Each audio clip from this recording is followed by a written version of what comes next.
Alaihi Wasallam. Bapak-bapak, ibu-ibu hadirin, sebelumnya jenengan ketika belajar ta'allum, menuntut ilmu, punya tujuan atau punya ekspektasi apa? Ini yang pertama. Yang kedua, terkait dengan ketika hari ini kita sama-sama belajar, materi apa yang ingin jenengan pelajari. Ini harus kita rumuskan agar kita sama-sama tahu sakjane ngono. Aku ngaji iki duwe target opo. Karena jika tidak, niku kados tiyang ditangleti, beto sepeda motor ditangleti. Jangan dijak mbuh kinten-kinten nyampe pundi. Bingung aku yone. Pokoknya sepedaan ngono. Itu akan sangat berbeda dengan anak yang berangkat sekolah. Jelas dari rumah tujuannya adalah ke sekolah, maka walaupun ada terop, ada orang punya hajatan, jalurnya kebuntu, dia akan coba cari jalur lain supaya tetap sampai sekolah. Nah niki, maka nih kalau tanglet, jangan pingin ngaos nopo nih. Ada baik. Mungkin pun kaget loh ya, ketika kita ngaji adab. Ketika awal saya ngajar fikih sunnah, awalnya adalah fikih sunnah Syekh Sayyid Sabiq, kemudian saya tambahkan perbandingan dari beberapa madhab ulama, maka kemudian muncul banyak pertanyaan. Lalu ketika ada yang mengatakan, Ustadz, belajar adab kena kabeh enten sing sanjang ngoten. Oleh karena itu hari ini saya tunjukkan dulu sejauh mana pentingnya adab dalam kehidupan keseharian kita. Pertanyaan terkait dengan ku anfusakum wa ahlikum nar. Selamatkanlah dirimu dan keluargamu dari siksa api neraka. Dijawab oleh sahabat dengan adibuhum wa allimuhum. Ajarkan atau didik anak-anak kita dengan adab dan ajarkan dengan ilmu. Ini adalah dua hal yang paling dasar, bahkan paling utama dari fondasi pendidikan Islam, bahwa pendidikan Islam tidak boleh lepas dari dua hal utama, yakni adab dan ilmu. Orang yang berilmu tidak beradab mengkhawatirkan. Orang yang beradab tidak berilmu juga mengkhawatirkan. Jadi dua-duanya dalam pendidikan Islam harus seimbang. Contoh sekarang ada orang berilmu, ilmu komputernya pinter, nganggur-nganggur jenengan dikirimi, ikutilah undian berhadiah, klik link ini, sewenang jenengan, boleh BMW rek diklik. Ternyata bukan dapat BMW, tapi rekening jenengan 0. Terus aderengin pun 0 aja. Tiba-tiba uang kita habis, data kita diserap. Orang ini pinter, tetapi karena dia tidak beradab, sehingga kemudian memanfaatkan ilmunya untuk tujuan yang buruk. Ada anak yang tawaduknya baik sekali, adabnya baik sekali, namun kurang ilmunya. Mengkhawatirkan juga. Kenapa? Akan mudah dibodohi oleh orang lain. Nah ini dua-duanya dalam pendidikan Islam harus seimbang. Sehingga adab dan ilmu itu tidak boleh terpisahkan. Kalimat Sayyid Naqib Al-Atas terkait adab. Manusia ketika beradab, nah ini hati-hatinya di sini. Ketika kemudian kita tidak mampu mengklasifikasi, misalkan seorang bapak masih bingung menempatkan Saya dahulukan biaya pendidikan anak saya, atau saya dahulukan beli perlengkapan untuk hobi saya? Masih bingung. Ingin disekno anak, apa tuku alat mancing ya, misalnya. Masih bingung dia ini, ragu-ragu. Masih hitung-hitungan, bingung. Iki tak gawe nyaur utang dhisik, apa tak gawe kurban dhisik? Masih bingung mengklasifikasi. Atau seorang istri masih bingung juga. Aku ndisikno kerja, apa ndisikno karepe bojo? Masih bingung mengklasifikasi. Anak juga bingung mengklasifikasi. Aku manut bapak, apa manut ibu iki sing bener? Nah, ini diantara pelajaran adab itu menjadikan kita supaya bisa berlaku adil, itu diajarkan untuk mengklasifikasinya dulu. Sing harusnya tak dhisikno iki apa, yang harusnya diakhirkan ini apa. Karena kalau tidak, maka dengan batas usia kita yang rata-rata umat Rasulullah itu tidak terlalu panjang, maka kita harus bisa mengklasifikasikan dengan usia kita hari ini mana yang harus kita dahulukan. Nah, ini PR kita diantaranya. Sehingga kalimat Profesor Dr. Said Naqib Al-Atas, beliau menyampaikan bahwa problem umat Islam yang mendasar adalah loss of adab. Loss of adab, it's mean loss of discipline. Orang yang kehilangan adab itu kehilangan kedisiplinannya. Mana yang harus diawalkan, mana yang harus diakhirkan.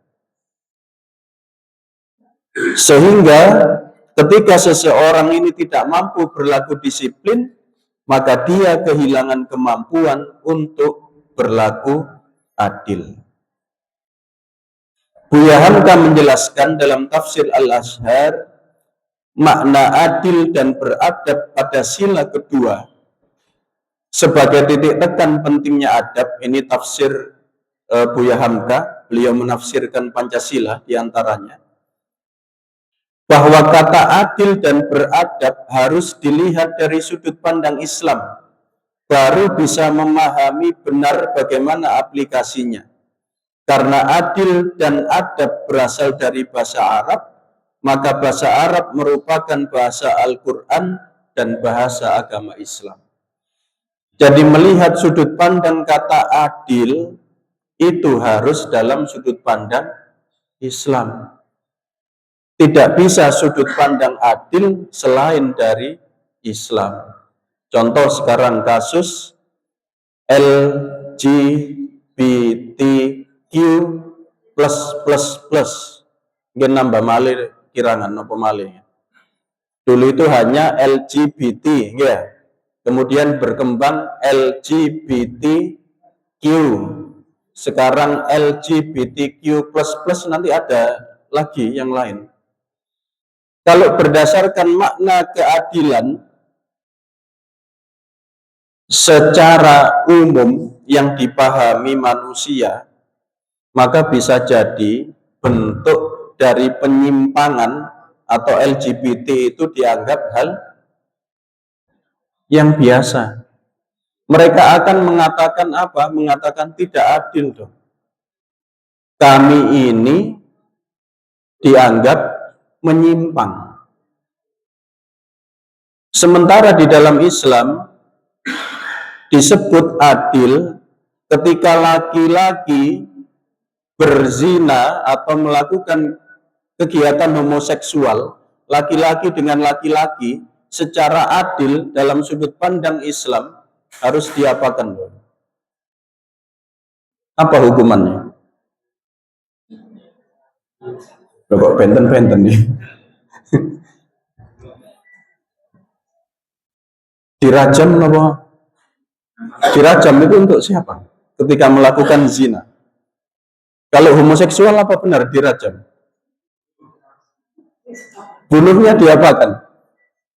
Dan jenengan pelajari. Saya tidak membahas fikihnya dulu. kecuali kalau ingin dibahas. Laki-laki dan perempuan berzina ada tingkatan hukumannya. Bujang dengan bujang beda. Bersuami dan beristri zina hukumannya, tingkatannya, levelnya beda. Yang dizinai adalah istri tetangganya, hukumannya beda. Yang dizinai adalah istri tetangganya, sementara suaminya sedang berangkat jihad, hukumannya beda. Lu ada levelnya itu, hukuman zina. Homoseksual, lesbian di dalam Islam hukumannya juga beda. Seperti halnya orang sholat. Lapo cak gak sholat, waras-arasen. Kalimatnya aras-arasen. Hukumannya beda dengan yang mengatakan lapo cak gak sholat. Lapo sembahyang, yo nek gak pangeran turu lali nyatet. Beda hukumannya. Jadi ada tingkatannya juga. Orang mencuri sekalipun ada level hukumannya. Bahkan ada yang dilepaskan tambah disangoni, gitu.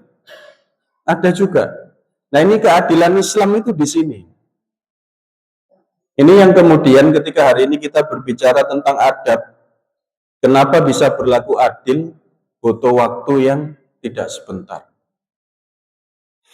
Nah, di sini kita diajarkan bagaimana kemudian Buya Hamka memberikan penafsiran kata adil. Apakah kemudian misalkan hari ini ada pemahaman bahwa semua agama itu benar. Ya.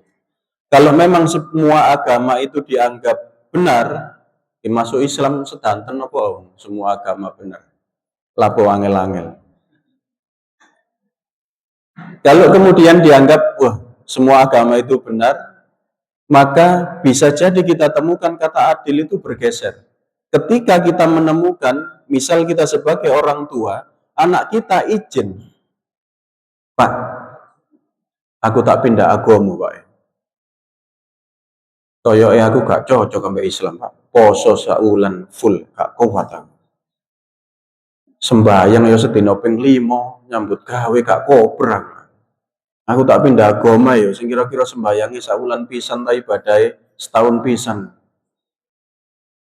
Kalau kita mengaca pada kata adil berdasarkan sudut pandang Islam, bagaimana perasaan orang tua harusnya? Tapi kalau kemudian kata adil itu bergeser dari nurani dan hati kita, sudut pandangnya bukan keadilan dalam Islam, mungkin kita akan mengatakan, ya gak apa-apa, itu kan hakmu. Mungkin akan begitu. Nah, ini juga terkait dengan adab juga. Ini pelajaran berharga, karena seringkali kita menganggap segala sesuatunya seolah-olah ringan, enteng. Tapi ketika kemudian kita melihatnya dalam sudut pandang adab, ada kompleksitas yang lebih. Contoh, ibu-ibu pun emosi ingin, kalau mantuk dicegat. Masalah wayuh, Pak. Mas Abi loh nih, senes Secara fikih atau dalam hukum Islam, kalau seorang pria bersuami ingin menikah lagi, haruskah atau wajibkah ada izin dari istri pertama? Kula mboten jawab, langsung jawab bapak-bapak. Tidak, tapi liri kali wedi. Tidak. Kali wedi. Ada yang berbeda pendapat? Misal ini, Bapak Fulan ini punya proyek di Kalimantan. Orang Mojokerto. Di Kalimantan nikah lagi. Istri pertama tidak tahu. Tapi syarat dan rukun nikahnya dipenuhi di sana itu sudah. Sah atau tidak nikahnya? Ibu-ibu lho Pak Buanter, sah. Secara fikih. Lalu kenapa pengadilan agama mensyaratkan ada surat dari istri pertama yang menunjukkan bahwa mengizinkan untuk menikah lagi.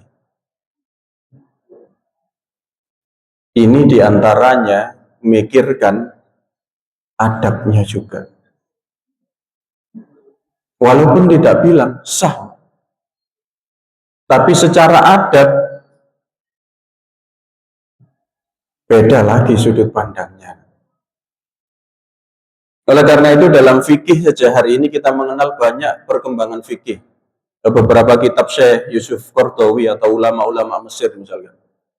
Kita mengenal ada yang disebut dengan fikih atau fikul waqi', realita, kenyataan. Ada fikih dakwah, ada fikih bagaimana kita dakwah. Ada fikih prioritas, mana yang harus didahulukan. Berkembang begitu pesat. Kenapa? Di antaranya adalah bagaimana kondisi perkembangan masyarakat hari ini. Dan sekali lagi, adab ini mengajarkan kita untuk bisa berlaku adil. Karena syaratnya bapak-bapak boleh nikah lagi itu kalau bisa adil, gitu. Syaratnya kan begitu.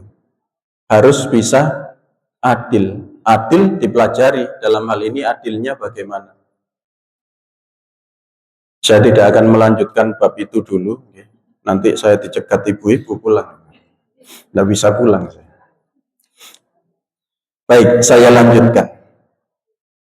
Kita diingatkan begitu pentingnya masalah adab ini. Kita di refresh lagi. Huwallazi ba'atha fil ummiyina rasulan minhum yatslu alaihim ayatihi wa yuzakkihim wa yu'allimuhumul kitaba wal hikmata wa yu'allimuhumul kitaba wal hikmata. Ujung ayat itu wa in kanu min qablu la fi dhalalim mubin.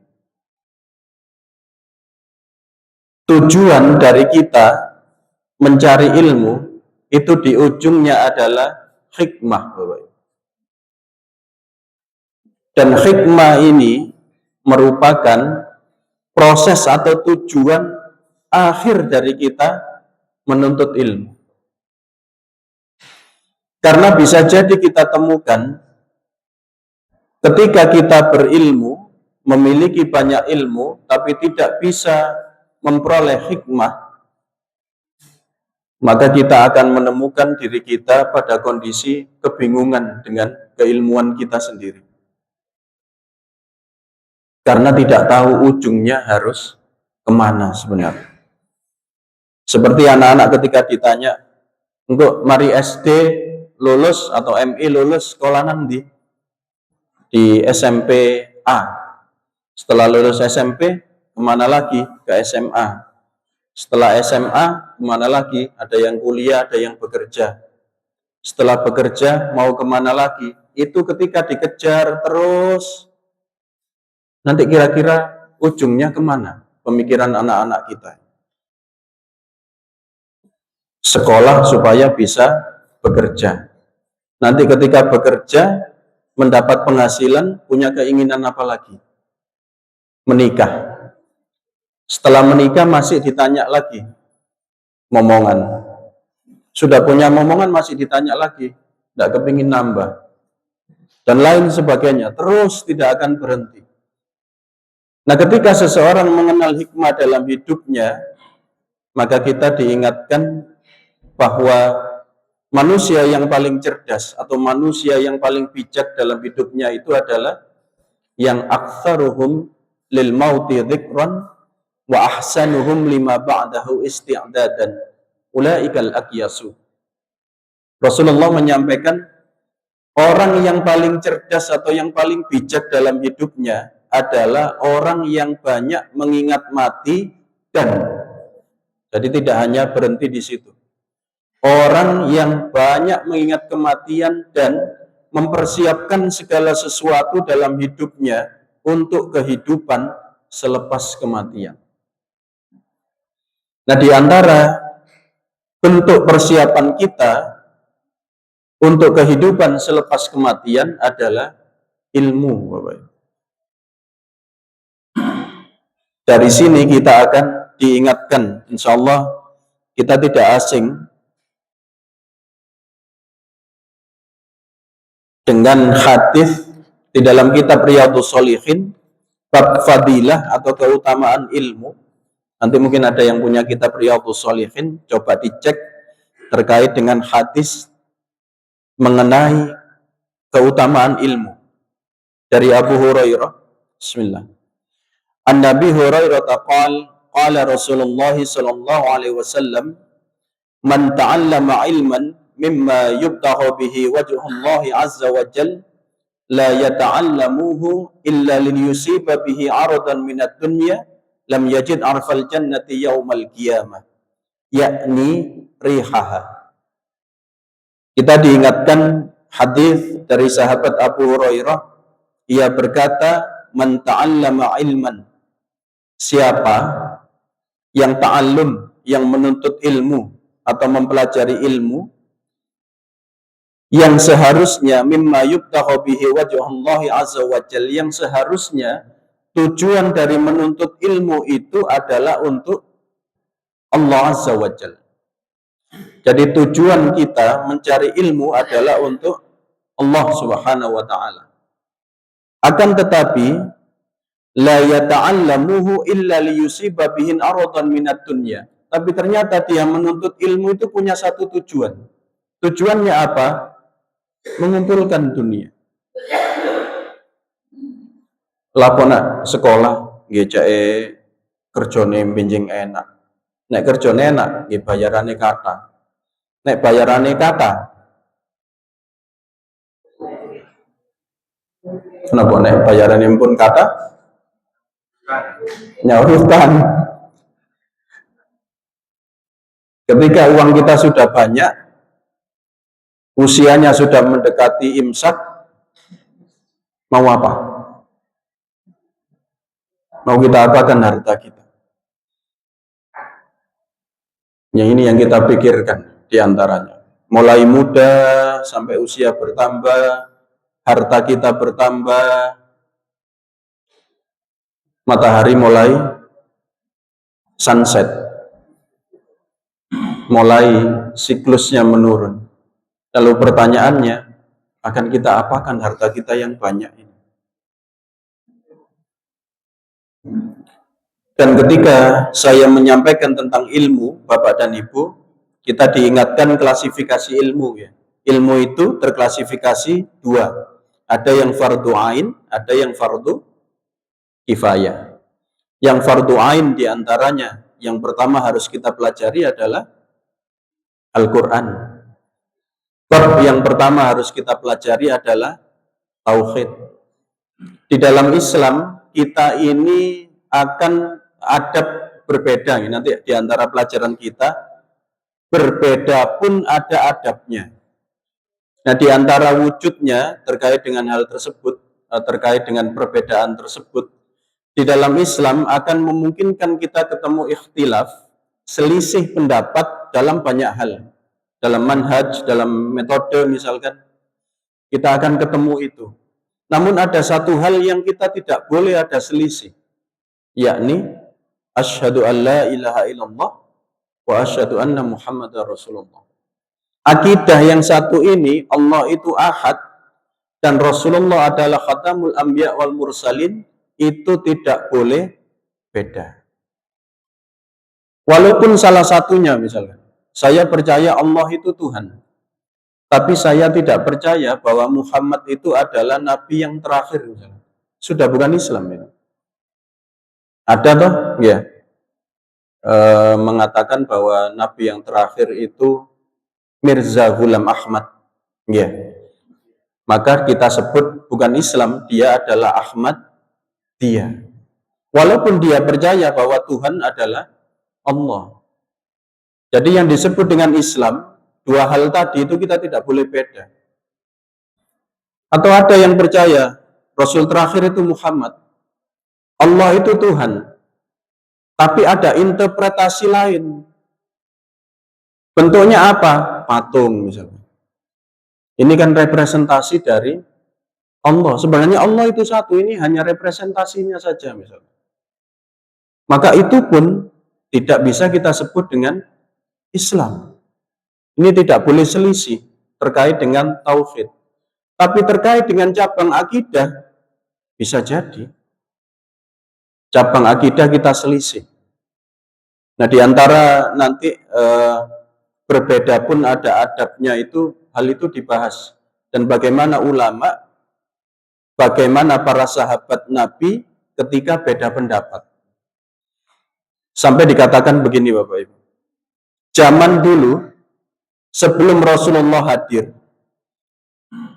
bani-bani yang ada di Arab itu tidak punya satu alasan pun untuk bersatu. Jangan bayangkan. Jadi kuatnya bani-bani, kuatnya kelompok-kelompok pada waktu itu, mereka tidak punya satu alasan pun untuk bisa bersatu. Tapi ketika kemudian dididik oleh Rasulullah Muhammad SAW, mereka bersatu, tidak punya satu alasan pun untuk berpisah. Jangan bayangkan. 360 derajat berubah. Biyen jange tadi siji bingung. Apa alasannya awak dewe bersatu? Gak ono cak, angel wis. Bani kok tuturane angel, bani kok tuturane angel, nggak bisa. Jangan bayangkan yang sering kita dengar, Aus dan Khazraj. Dua suku besar ini bermusuhan itu ratusan tahun, jangan bayangkan. Tetapi ketika kemudian disatukan Rasulullah, dididik oleh Rasulullah, mulai gesekan-gesekan itu bisa dihilangkan oleh Rasulullah, dan mereka tidak punya lagi alasan untuk berpecah belah. Dan ini adalah pendidikan Islam. Bapak Ibu, kita tidak kehilangan dalil untuk bersatu. Betul napa mboten? Wa'tasimu bihablillahi jami'a wa la tafarraqu. Dan ayat yang lain banyak sekali. Hadis atau ayat Al-Qur'an terkait dengan kita harus bersatu. Prakteknya hari ini diantaranya penting sekali. Kita nanti akan belajar adab ketika selisih pendapat. Saya menggunakan istilah ikhtilaf dengan terjemah selisih, Bapak Ibu. Bukan berselisih, bukan perselisihan. Karena beda. Kalau perselisihan atau berselisih kan cenderung arahnya tukaran. Tapi kalau selisih pendapat bisa jadi kita temukan. Nah, di sini kita diingatkan bahwa orang yang menuntut ilmu, tujuannya mempelajari itu adalah untuk liyusiba bihi aradan minat dunya, untuk mengumpulkan dunia. Apa balasannya? Lam yajid alfal jannati yaumal qiyamah. Ketika hari kiamat nanti, baunya jannah saja lo tidak dapat. Saya tidak mengatakan masuk surga, ambune tok. Jangan ingat ketika Covid, betapa tegangnya kita ketika Covid. Teman-teman kita mengatakan, ambune sate kira wenake. Kita tidak. Aku kok gambo apa Cak? Iya kan? Oh, ambune sate kayak gini. Cak, aku gambo apa Cak? Ngerasakan juga tidak terasa, bau sate tidak bau. Tegangnya kita bukan main. Bayangkan ketika kiamat nanti yang lain sudah, ya Allah wangi rek swarga iki. Lho aku kok gak Cak? Mboten wedi jenengan. Aku kok gak ambu ijen, liyane ambu. Ternyata gara-gara apa? Gara-gara menuntut ilmu. Niatnya keliru. Di sini disampaikan lam yajid alfal jannati yaumal kiamat, yakni rihaha, yakni baunya surga. Anginnya atau baunya saja kita tidak mencium, apalagi masuk ke dalam jannah. Kita juga diingatkan terkait dengan beberapa ayat bagaimana Luqman ini sinten Bapak Ibu di dalam Al-Qur'an. Pernah dengar atau pernah membaca sejarahnya Luqman, tafsirnya. Apakah beliau nabi? Bukan. Kenapa nama beliau bisa menjadi salah satu nama surat di dalam Al-Quran? Di antaranya adalah kemampuan beliau dalam mendidik anaknya. Dan prioritasnya yang pertama kali dididikkan ke anaknya tahu. Saya pernah cerita terkait dengan pendidikan. Ketika pendidikan itu ada di seluruh wilayah kehidupan kita, insya Allah nyaman kita. Seperti yang saya ceritakan, anak kecil bertengkar dengan ibunya, dia lapar ke warung, orang yang ada di warung itu orang yang beradab, orang yang berpendidikan. Maka dinasehati anak ini.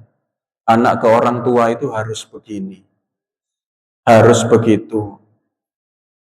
Sadar anak ini mendapat pendidikan dari pemilik warung. Pulang ke orang tuanya, rukun lagi. Bayangkan kalau yang punya warung itu tidak berpendidikan, tidak beradab. Gawano ganco ae wong tua wis, gancon ae wis. Kejadian tuh Pasuruan ya. Dan hari ini naudzubillah ya. Naudzubillah. Semoga kita dijauhkan dari orang-orang jahat. Kasus pembunuhan itu loh Bapak Ibu di Indonesia, kok cek gampang ya ngoten. Yang barusan tadi saya lihat itu anak kecil 3 tahun. Ini naudzubillah. Gojek atau ojol atau apa gitu. Jadi orang ini selingkuh dengan ibu dari anak usia 3 tahun ini. Sudah selingkuh dengan ibunya, anak ini mengetahui, mau dilaporkan ke bapaknya. Loh anak ini dibunuh, bahkan sebelum dibunuh, prosesnya itu loh di video sama orang ini. Jangan bayangkan, kurang biadab apa orang yang seperti itu. Terus kok cek gampang menghilangkan nyawa di Indonesia ini. Belum selesai satu kasus, muncul kasus baru ya. Nopo diplomat ya. Polisi. Anak kecil itu yang di Pasuruan kemarin informasinya gangguan jiwa ya. Ada anak kecil di rumahnya dipukul ganco sampai meninggal. Ada wanita ojek online kalau tidak salah juga dibunuh. Satu kasus belum selesai, ada tentara membunuh tentara. Ya. Saya ingat kisah di Sirah itu Sayyidina Umar ibn Khattab ketika diangkat menjadi hakim, jadi qadhi. Eranya kekhalifahan Abu Bakar As-Siddiq. Mohon saya dikoreksi kalau salah. Antara 1 atau 2 tahun beliau menerima amanah untuk menjadi hakim. Kemudian mengundurkan diri. Datang ke Khalifah Abu Bakar As-Siddiq kemudian menyampaikan, saya ingin mundur dari jabatan saya. Ditanya oleh Abu Bakar, kenapa Umar ingin mundur? Apakah pekerjaannya sulit? Kata Umar bin Khattab, tidak. Karena selama saya menjabat itu, tidak ada orang yang lapor ada masalah. Jangan bayangkan. Jangan nanti semerap no pengadilan agama niku sepi. Sampai enten goyonan niku, ojo tulisi pengadilan agama cak apa? Pengadilan pegatan sampai ngoten. Guyonan ini.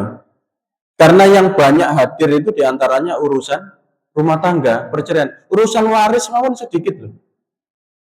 Saya pernah ke Sidoarjo, sidang urusan waris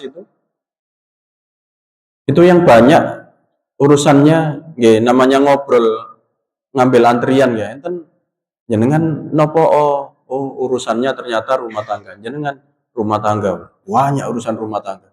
Kemarin sempat viral ASN P3K ya, sempat rame, keterima P3K, apa yang dilakukan? Gugat cerai suaminya. Kurang 20-an lebih lah P3K ya. Alasan utamanya apa? Ekonomi. Bisa kita bayangkan di antara banyak sekali carut marutnya kejadian hari ini.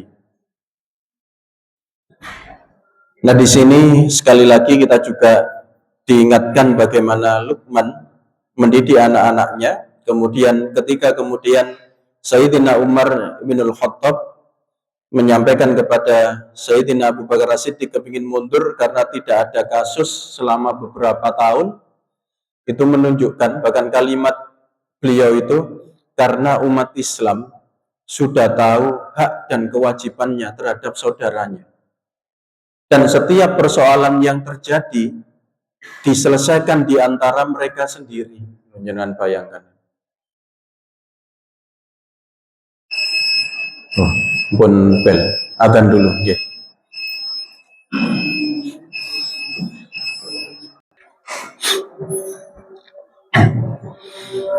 Baik, sedikit saya lanjutkan. Di dalam surat Al-Hujurat ayat ke-13, insyaallah banyak yang hafal. Ya ayuhan nasu inna khalaqnakum min dzakarin wa untha wa ja'alnakum syu'uban wa qabaila lita'arafu. Inna akramakum indallahi atqakum. Innallaha alimun khabir.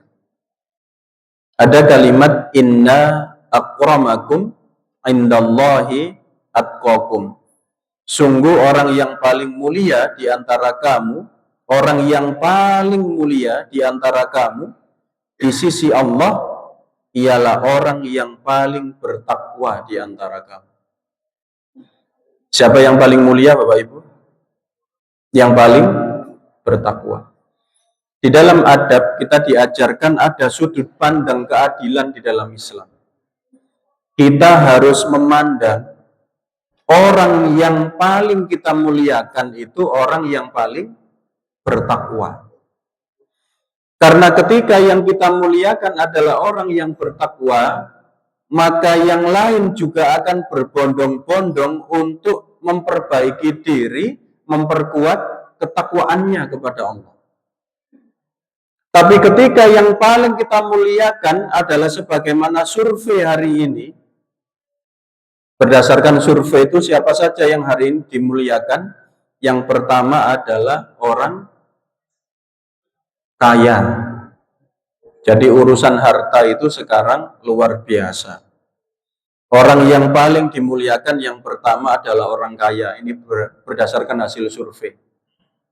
Yang kedua adalah orang yang berpengaruh atau influencer, yang viewernya banyak, subscribernya banyak, itu ternyata efeknya juga luar biasa. Di antara yang sangat dimuliakan hari ini adalah orang ganteng dan orang cantik. Sehingga hari ini orang akan berlomba-lomba untuk kaya, berlomba-lomba untuk punya pangkat atau punya influence, punya pengaruh, berlomba-lomba untuk ganteng, cantik. Dan semuanya jadi apa sekarang? Jadi berhala baru, Bapak. Jadi berhala baru sekarang. Orang akan mati-matian tidak peduli. Di dalam Islam, kaya boleh.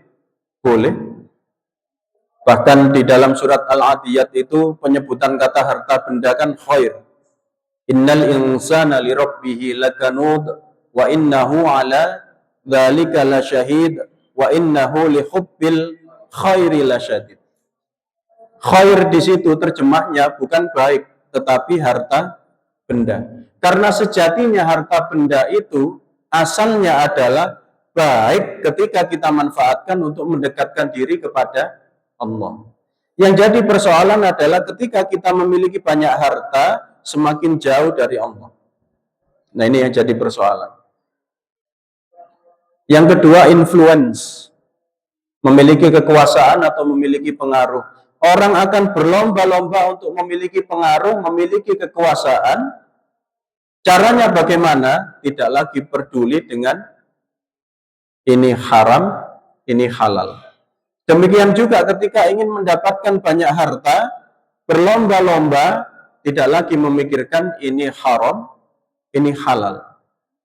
Jangan bayangkan hari ini, dulu itu berita kasus korupsi itu miliar. Sekarang itu rata-rata Kinten-kinten niku damel bangun masjid An-Nur Bromo dados nopo. Dan triliunnya tidak sedikit nih, ya 300 triliun ngoten. Bapak Ibu 300 triliun itu nolnya pinten. Nolnya bayangno nolnya tak niku pun bingung. Ya. Kita bisa bayangkan hari ini ya Allah. Kenapa? Karena menurut dia manusia yang paling mulia adalah yang punya banyak harta. Nah ini sudut pandangnya tidak bisa berlaku adil. Ada juga yang sudut pandang hidupnya orang itu akan mulia nek ganteng, nek ayu. Ya napa bisnis skincare bareng-bareng. Skincare itu dengan berbagai modelnya luar biasa. Rata-rata yang jualan skincare tiba-tiba menjadi crazy rich. Pamer mas-masan mulai leher sampai kaki ya, tidak bisa nekuk. Saking akeh mas-masan itu. Bisa kita bayangkan tiba-tiba kaya. Kenapa? Karena orang berpikir bahwa standar cantik sekarang itu adalah glowing. Ya, yeah. Dulu standar cantik itu putih. Sekarang putih tidak cukup. Harus glowing.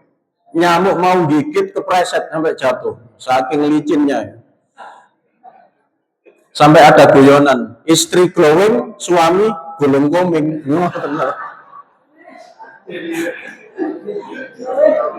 Sampai seperti itu skincare masih wis glowing koyok aku pesek. Berangkat punya uang banyak korsel, tidak begitu punya uang minggir titik Thailand, kebablasan tutup Kamboja, judi online.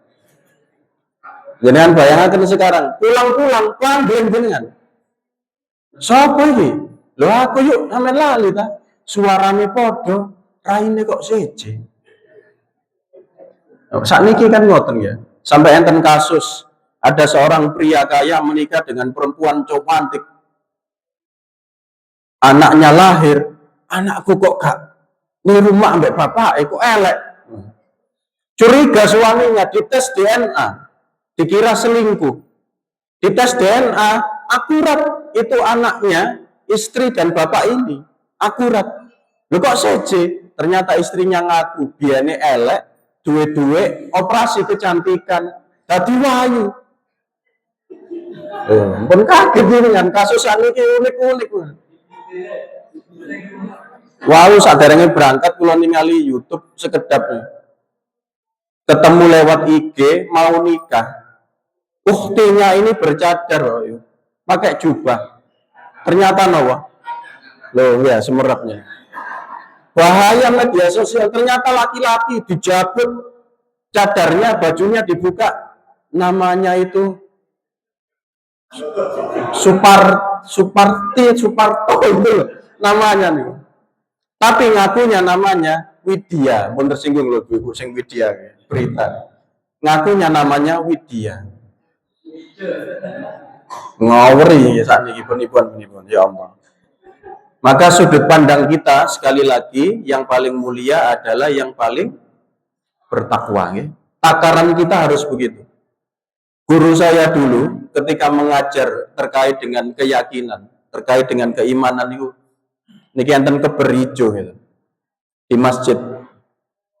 Iki warnanya apa? Hijau Ustaz. Nek Kanjeng Nabi ngomong putih, awak dhewe kudu yakin nek iki putih. Ngoten. Loh. Ngono ya keyakinan. Abu Bakar As-Siddiq niku mendapatkan As-Siddiq gara-gara apa?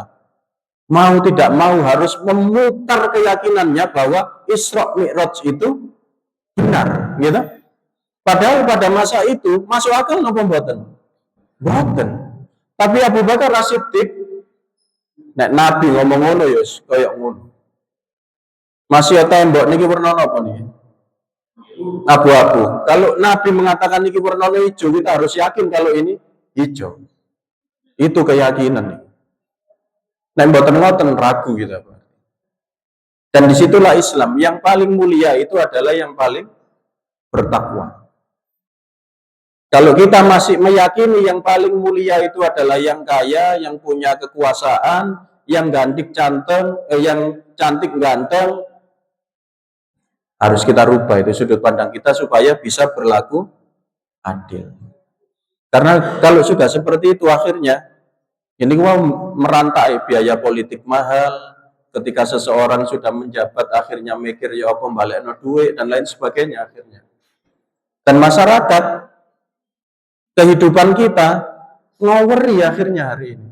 Titik-titik ngevlog, saya kehilangan motor tapi ngurus surat masih saja dimintai duit, kasus maling gitu. Banyak kejadian aneh-aneh kan akhirnya. Nah ini PR-PR besar kita diantaranya membentuk peradaban Islam. Kita ini kan punya cita-cita mulia, menjadi negara yang baldatun, thayyibatun, warobun, ghafur. Jangan bayangkan. Bagaimana kita mewujudkan itu? Nah diantaranya adalah terkait dengan ilmu dan adab ini. Pak Muhammad Natsir, ini sebagai penutup Bapak Ibu. Bapak Muhammad Natsir pernah ditanya terkait dengan tujuan dari pendidikan Islam. Beliau ditanya, apakah tujuan yang dituju oleh pendidikan kita? Jadi Pak Natsir pernah ditanya, ini yang tadi saya tanyakan diantaranya. Tujuan hari ini kita belajar itu ingin bagaimana atau Bapak Ibu? Itu yang ingin saya tanyakan. Jangan ingin yang bagaimana. Ketika Pak Natsir ditanya, sebenarnya tujuan dari pendidikan kita itu apa? Beliau mengutip satu ayat. Wa ma khalaqtul jinna wal insa illa liya'budun. Napa sambungannya pendidikan dengan ayat ini? Beliau menyampaikan, sebenarnya tidak pula dapat dijawab sebelum menjawab pertanyaan yang lebih tinggi, yaitu apakah tujuan hidup kita ini? Kedua pertanyaan ini tidak dapat dipisahkan. Keduanya sama dan identik, bahwa tujuan pendidikan kita adalah supaya kita mengabdi kepada Allah Subhanahu wa Ta'ala. Itu tujuan pendidikan kita. Semakin tinggi ilmu seseorang, maka dia akan semakin beriman kepada Allah. Sampai-sampai umumnya para ibu ulama itu mengingatkan, wahai anakku, jika dengan bertambahnya ilmumu tidak menjadikan engkau semakin takut kepada Allah, maka sejatinya gagal pendidikanmu. Dan kita dengan ngaji seperti ini, insya Allah tidak akan mudah tertipu. Nanti ada yang ngaku nabi palsu, ngaku nabi, kita ragu. Ojo-ojo nang Jombang iku anjane nabi sing terakhir. Kan menen berarti.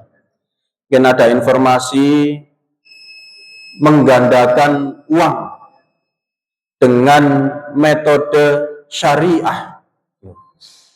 Saniki kan ngoten modelnya, menggandakan uang. Anda setor dengan mahar 250.000 mendapatkan 1 juta. Insya Allah halal. Membaca itu ragu gitu. Iya, syariah. Sampai hari ini kalau itu maksiat, walaupun ada embel-embel syariah, tetap maksiat. Boten enten karaoke syariah. Boten wedi anjenengan. Karaoke syariah, warung remang-remang syariah niku boten enten ngoten niku. Karena jelas sudah mana yang halal, mana yang haram itu jelas. Dan di antara keduanya itu ranah abu-abu. Sehingga hari ini sekali lagi terkait adab, dan ini baru pengantar Bapak Ibu. Pertemuan kita ini 1 bulan sekali. Allah ampun kata-kata. Insya Allah nanti saya akan mengambil dari beberapa kitab adab, tapi rujukan utama kita adalah kitab Al-Adabul Mufrad. Ya. Rujukan utamanya kitab Al-Adabul Mufrad, nanti akan saya gabung dengan beberapa kitab adab. Saya munculkan tematik saja, kemudian berseri, ya. Tematik berseri, sehingga nanti kita tahu ujungnya berkesimpulan seperti apa. Nanti insya Allah bab awal yang saya bahas adalah terkait, saya buatkan makalah sederhana, 2 lembar atau 3 lembar, nanti saya fotokopikan, bisa kita semak bareng, kita pelajari bareng, kemudian kita ambil kesimpulannya, Insya Allah pertemuan berikutnya adalah terkait dengan berbeda pun ada adabnya. Oke, nanti akan kita lihat Rasulullah itu ketika berbeda pendapat bagaimana, sahabat ketika berbeda pendapat bagaimana, para ulama ketika beda pendapat bagaimana, tokoh nasional ini ketika beda pendapat bagaimana. Karena sekali lagi, sampai detik ini dalil umat Islam untuk bersatu niku kuwatah. Boten dalil wahai umat Islam berpecah belahlah, enten boten. Boten enten. Tapi sampai hari ini seolah-olah kita seperti zaman dulu kesulitan untuk mencari alasan agar kita bersatu. Yang dibahas terus perbedaan. Insyaallah mari kita tutup dengan istighfar dan doa kafaratul majelis. Sallallahu alaihi wasallam.